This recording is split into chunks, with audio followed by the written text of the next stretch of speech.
Jamu Garuda, pelatih Irak siapkan strategi jitu.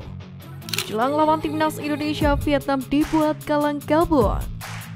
Diam-diam, Jepang mewaspadai skuad Garuda. Hai, jumpa lagi di Halo Timnas yang akan menyajikan informasi terupdate mengenai tim nasional Indonesia. Simak berita selengkapnya berikut ini.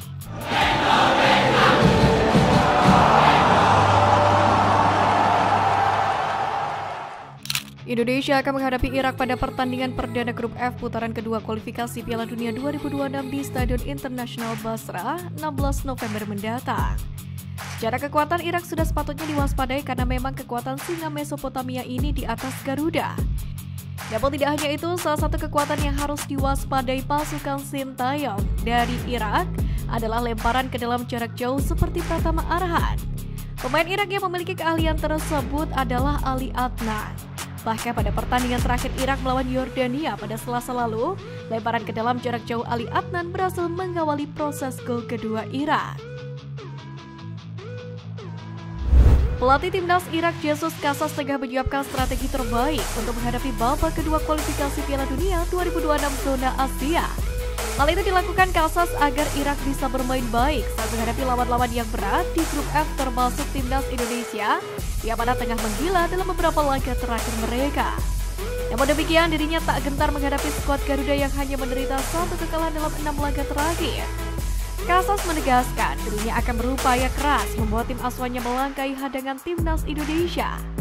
Arsitek asal Spanyol itu pun berjanji akan menyiapkan formasi terbaik untuk meredam potensi kejutan dari pasukan Sintayong. Oktober mendatang, Irak, Filipina, Vietnam, dan timnas Indonesia akan disebutkan oleh sebuah ajang penting. Tim-tim tersebut akan saling bertarung di putaran kedua kualifikasi Piala Dunia 2026 zona Asia. Jelang keberlangsungan ajang itu, salah satu tim mendapatkan kabar buruk, di mana Vietnam diprediksi tak akan diperkuat oleh salah satu bek andalan mereka, yakni Doan Van Hau pada November nanti.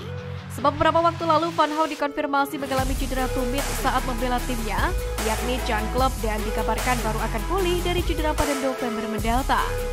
Trozier jelas kesulitan untuk mencari pengganti bek berusia 25 tahun ini. Asisten pelatih timnas Indonesia Nova Arianto mengatakan bahwa pihaknya akan berangkat ke Irak pada 13 November mendatang untuk putaran kedua kualifikasi Piala Dunia 2026. Namun sebelum itu Nova menjelaskan para pemain Garuda bakal lebih dulu berkumpul di Jakarta pada 12 November malam sebelum terbang ke Irak.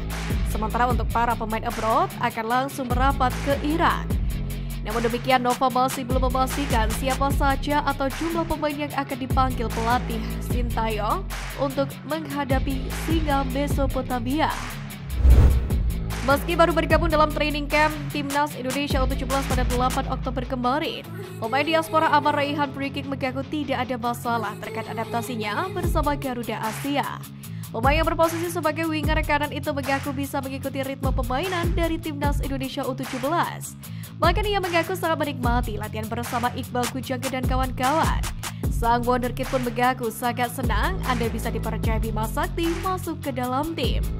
Saat ini Amar Brikik sendiri membela tim Hoffenheim U17 di Bundesliga Jerman U17. Sementara bersama timnas Indonesia, sang pemain sudah 2 kali diturunkan pelatih Bima Sakti, yakni saat laga uji coba melawan Mainz U19 dan LC Beiben U17. Vietnam menyebut ada faktor yang membuat Garuda dirugikan jelang putaran kedua kualifikasi Piala Dunia 2026. Pertama, Vietnam menganggap persiapan timnas Indonesia tidak ideal sebab para pemain Garuda yang bermain di liga lokal baru akan berkumpul pada 12 November. Kemudian pada hari berikutnya, Rizky Ridho dan kolega baru akan terbang ke Irak. Sementara untuk pemain abroad tak perlu ke tanah air melainkan langsung terbang ke Irak. Nah, hal tersebutlah yang dianggap oleh Detail 24/7 sebagai faktor yang merugikan. Media Vietnam ini juga melihat alasan lain yang membuat Indonesia merugi, di mana mereka menilai waktu yang didapat Indonesia mepet dan mereka tak punya laga uji coba. Sementara untuk Vietnam sendiri dianggap memiliki waktu yang cukup panjang untuk mempersiapkan tim. Di Piala Asia 2023, seperti yang kita ketahui, timnas Jepang segrup dengan timnas Indonesia, Vietnam, dan Irak di grup D. Terkini diumumkan oleh akun Instagram resmi Thailand pada Kamis 19 Oktober kemarin, bahwasanya timnas Jepang berencana untuk mengadakan pertandingan uji coba melawan tim Gajah Perang sebelum melawan timnas Indonesia di Piala Asia 2023. Uji coba melawan Thailand tentunya akan memberi bekal positif bagi timnas Jepang dalam memahami sepak bola Asia Tenggara. Yang terpenting karena mereka akan berhadapan dengan dua tim dari wilayah tersebut di Piala Asia nanti. Sementara itu, The Samurai Blue akan memulai pertandingan di grup D dengan melawan Vietnam pada 15 Januari 2024 di Qatar. Timnas Indonesia U17 menelan kekalahan dari LC Kolm U17 pada pertandingan uji coba yang digelar di Jerman pada Jumat kemarin. Pasukan Bima Sakti kalah dengan skor 2-3. Pertandingan sebenarnya berlangsung sengit karena sejak awal Garuda Asia melancarkan serangan ke lawan. Namun memang upaya yang dilakukan tidak berhasil. Namun yang menarik di babak pertama ini Arkan Kakak berhasil merobek gawang lawan. Kemudian di babak kedua, Bima Sakti melakukan rotasi pemain. Tempo permainan pun menjadi lebih tinggi. Di babak kedua ini, pemain keturunan Choyun Damanik sukses menjadi eksekutor penalti. Tertinggal 1 gol, Garuda Asia berusaha menyamakan kedudukan namun gagal. Pada akhirnya tidak ada gol yang tercipta hingga akhir laga. Pertandingan harus berakhir dengan skor 2-3 untuk kemenangan LC Kolm. Dengan demikian, timnas Indonesia U17 harus mengakui keunggulan lawannya. Perlu diketahui ini sekaligus menjadi uji coba terakhir timnas di Jerman sebelum akhirnya unjuk gigi di Piala Dunia U17. Dalam pemusatan latihan di Jerman, timnas Indonesia U17 menghadapi laga uji coba dengan sejumlah tim lokal Jerman. Sejauh ini timnas Indonesia U17 telah melakukan 7 kali uji coba. Dari semua laga itu, Garuda Muda meraih 2 kali menang, 1 kali imbang, dan 4 kekalahan. Meski laga uji coba timnas Indonesia U17 tidak didominasi kemenangan, akan tetapi Nabil Ashura mengaku tidak menyesalinya. Karena memang misi utamanya bukanlah mencari kemenangan, melainkan berlatih menghadapi pemain berpostur tinggi dan besar khas Eropa, serta melatih strategi. Sementara itu, Ketum PSSI Erick Thohir mengatakan bahwasanya timnas Indonesia U17 akan tiba di tanah air 2 minggu sebelum Piala Dunia dimulai, yang mana kick-off akan digelar pada 10 November nanti.